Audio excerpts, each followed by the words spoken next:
Bismillahirrahmanirrahim. Assalamualaikum warahmatullahi wabarakatuh. Alhamdulillahirabbil alamin. Wassalatu wassalamu ala asrafil anbiya'i wal mursalin Sayyidina Muhammadin wa ala alihi wa ashabihi ajma'in, amma ba'du.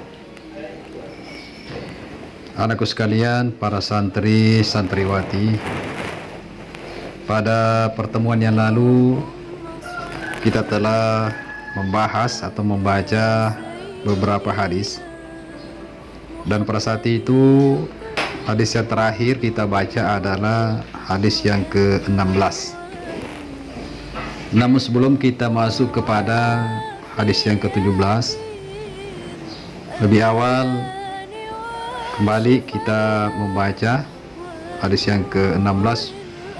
Mungkin anak-anak sekalian, para santri-santriwati, masih ada yang belum atau kurang ingat kembali arti daripada hadis yang ke-16 itu sendiri.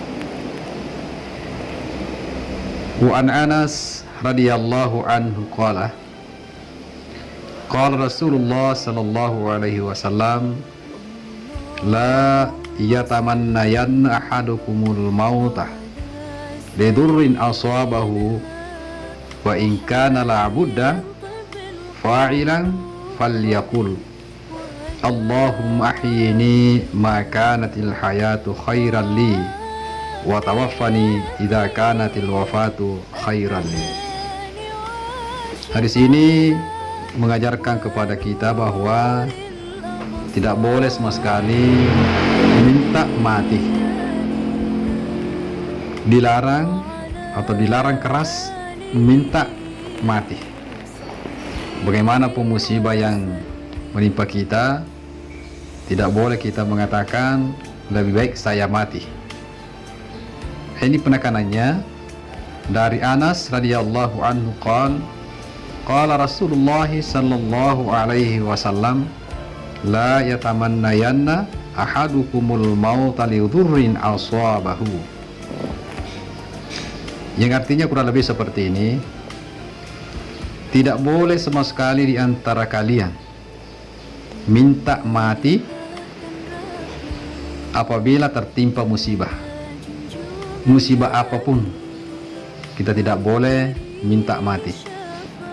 Fa in kana la budda, adapun kalau seandainya terpaksa, fa'ilan melakukan hal itu, falyaqul, maka katakanlah Allahumma ahyini ma kanatil hayatu khairan li.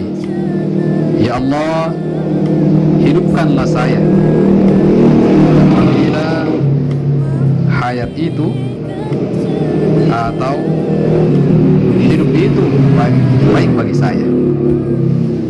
Wa tawaffani idza kanatil wafatu khairan li, dan apabila wafat itu lebih baik bagiku, maka wafatkanlah saya. Hadis ini muttafaqun alaih. Jadi kita tidak boleh minta mati bagaimanapun musibah itu kepada kita. Nah, ini hadis yang terakhir kita baca pada minggu yang lalu. Dan insyaallah pada kesempatan ini kita akan masuk kepada hadis yang ke-17. Pada intinya tadi adalah sabar menerima cobaan dari Allah Subhanahu wa taala. Baik, kita masuk kepada hadis yang ke-17.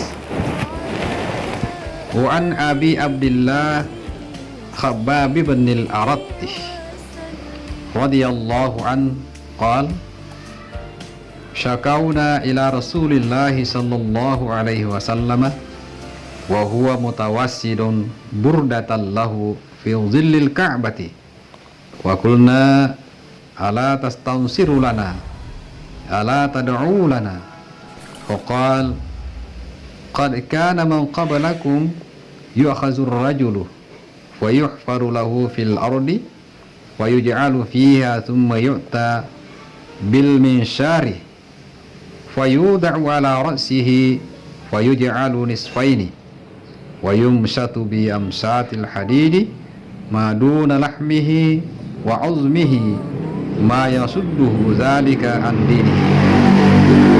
wallahi la yutimmanna Allahu hadzal amra hatta yasir ar-rakibu min Sana'a ila Hadramaut la yakhafu illa Allah waz-zi'b ala ghanamihi walakinnakum tasta'jilun. Rawahul Bukhari wa fi riwayatin wa huwa mutawassilun burdatan wa qad lakina minal musyrikina syiddatan. Ini hadis yang ke-17 yang artinya kurang lebih seperti ini. Dari Abu Abdillah Khabbab bin Al-Arat yang diridhai Allah Subhanahu wa taala. Beliau berkata, syakauna ila Rasulillah sallallahu alaihi wasallam wa huwa mutawassilun burdatan lahu. Syakauna ila Rasulillah, saya mengadu kepada Rasulullah sallallahu alaihi wasallam. Kira-kira bahasa kita sekarang atau bahasa milenialnya adalah curhat. Siapa yang curhat kepada Rasulullah? Yaitu Abu Abdillah Khabbab bin Al-Arat. Dia curhat kepada Rasulullah sallallahu alaihi wasallam wa huwa mutawassilun burdatan lahu. Dan dia, dalam ini adalah Rasulullah sallallahu alaihi wasallam saat itu sedang berbaring berbantalkan surban. Jadi beliau berbaring dengan berbantalkan surbannya fi zillil Ka'bati, dalam naungan Ka'bah atau di bawah lindungan Ka'bah. Jadi janganlah mengartikan bahwa di bawah Ka'bah itu adalah betul-betul di bawahnya Ka'bah. Akan tetapi di bawah Ka'bah itu adalah di bawah naungan Ka'bah. Dia hanya berlindung di bawah Ka'bah. Fakulna, maka saya berkata, ala tastansiru lana. Dia berkata, yaitu Abu Abdillah Khabbab bin Al-Arat berkata kepada Rasulullah, ala tastansiru lana, apakah Tuhan tidak memintakan pertolongan kepada kami atau buat kami? Artinya adalah Abu Abdillah Khabbab bin Al-Arat minta tolong kepada Rasulullah SAW agar didoakan kepada Allah Subhanahu wa taala keselamatannya. Itu maksudnya. Ala tad'u lana, apakah Tuhan tidak mendoakan kami? Lalu Nabi SAW memberikan jawaban atau bersabda, qad kana man qablakum yu'khadzur rajulu wa yuhfaru lahu fil ardi. Nabi bersabda, adapun orang-orang sebelum kamu, ada orang ditanam hidup-hidup. Jadi ada orang pada saat itu sebelum Abdullah Khabbab bin Al-Arat yang dikuburkan secara hidup atau ditanam hidup-hidup. Wa yuj'alu fiha thumma yu'ta bil imsyari. Fa yud'u ala ra'sihi fa yuj'al nisfaihi. Bahkan ada orang pada saat itu digeragaji mulai dari kepalanya kemudian turun ke dadanya sampai nisfaini, fa yuj'alu nisfaini, dibelah dua. Jadi mulai dari kepalanya dibelah sampai kepada dadanya menjadi dua. Wa yumsatu bi amsatil hadidi. Dan ada orang pada saat itu disisir dengan sisir besi, maduna lahmihi wa azmihi, sampai-sampai kelihatan dagingnya, wa azmihi, sampai kepada tulangnya. Ma yasudduhu dzalika an dinihi. Walaupun demikian mereka tidak akan lari dari agamanya. Begitu kuatnya iman meskipun dia ditanam hidup-hidup, disisir dengan disisir besi, kemudian ada yang dibelah dua mulai dari kepalanya sampai dadanya, mereka juga teguh imannya. Mereka tidak akan lari dari agamanya, tidak menggoyahkan dari agamanya. Wallahi, bahkan mereka mengatakan demi Allah, bersumpah demi Allah, la yutimannallahu hadzal amra hatta yasira ar-rakibu min Sana'a ila Hadramaut. Demi Allah, Allah subhanahu wa ta'ala pasti akan mengembangkan agama Islam ini dengan merata. Min Sana'a ila Hadramaut, mulai dari Sana'a sampai kepada Hadramaut, yaitu Yaman. La yakhafu illallah, mereka tidak takut kecuali Allah subhanahu wa ta'ala.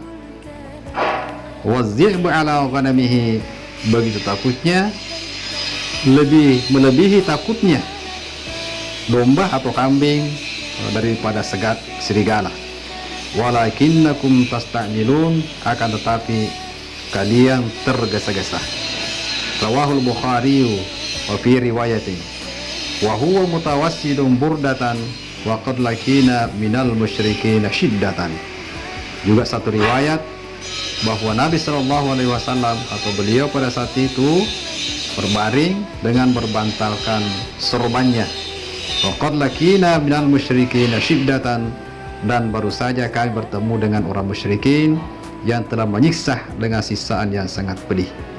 Nah, inilah hadis yang ke-17 yang kita bahas pada kesempatan ini. Mudah-mudahan anakku sekalian bisa mengetahui persis dan menghafal arti daripada ini. Kalau kita ambil kesimpulannya, karena hadis ini masih bertemakan sabar, maka intinya adalah sabar menerima cobaan dari Allah SWT. Kemudian dari hadis yang ke-17 ini adalah memperteguh iman. Kalau kita ambil kesimpulannya tadi, ada beberapa golongan mereka disiksa, akan tetapi bukan karena siksaan itu mengoyahkan atau lari dari agamanya. Bahkan dia bersumpah, wallahi, demi Allah, la yutimmannallahu hadzal amra hatta yasiral rakibu min Sana'a ila Hadramaut, bahwa Allah Subhanahu wa taala akan mengembangkan agama Islam ini dengan merata mulai dari Sana'a sampai dengan Hadramaut. Demikian barangkali pengajian kita pada kesempatan ini. Insyaallah mudah-mudahan ada manfaatnya kepada kita sekalian, dan kita akan lanjutkan kembali pada minggu-minggu yang akan datang. Bismillahirrahmanirrahim. Alhamdulillahirabbil alamin. Hamdalillahil hamdan syakirin. Hamdan yuwafi ni'amahu yukafi mazidah. Ya rabbana walakal hamdu walakal syukru kama yanbaghi bijalalika al-karim wa azimi sultani. Allahumma adfa 'anna al-ghala wal bala wal waba wal fahsya wal munkar was suyuf al mukhtalifata wasyada'id wal mihna ma dhahara minha wa ma batan min balina khassatan Indonesia wa min buldal muslimina innaka ala kulli syai'in qadir. Rabbana atina fid dunya hasanah wa fil akhirati hasanatan wa qina adzabannar. Subhan rabbika rabbil izzati amma yasifun wa salamun alal mursalin walhamdulillahi rabbil alamin. Akhirul kalam wa sabrun jamil wallahu musta'an. Wassalamualaikum warahmatullahi wabarakatuh.